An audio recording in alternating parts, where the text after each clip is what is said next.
So in part 3 here, I just wanted to let you know how the movement out of despair was as such for me.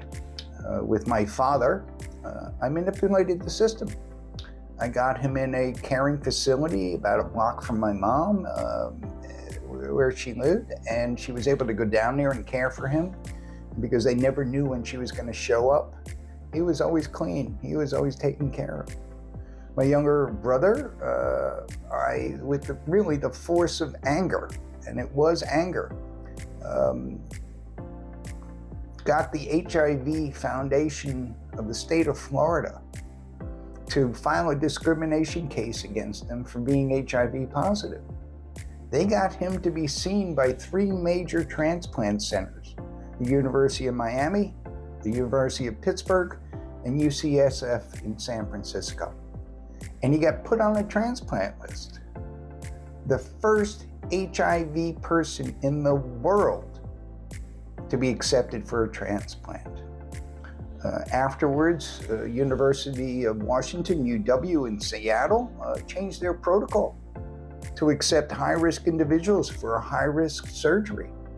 We changed the world forever. It had never happened before. It took over 2 years. His name was Michael.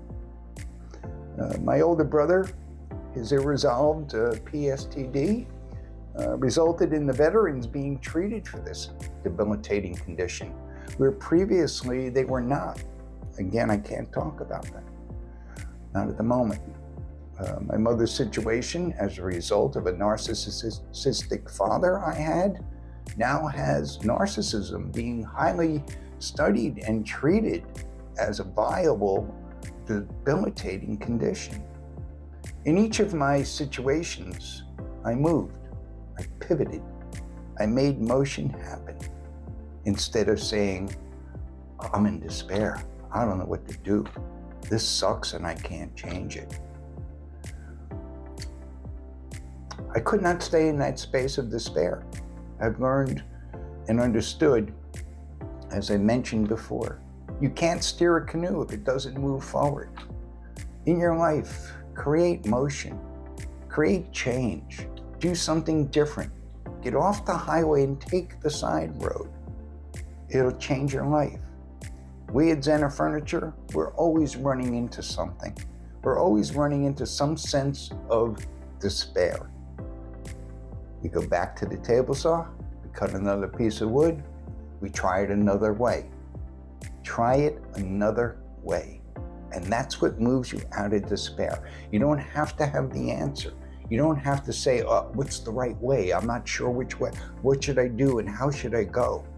All you have to do is do something different. And then from that different perspective, you'll see different perspective. Pivot, pivot, pivot. And you'll find that it changes your life. It did mine.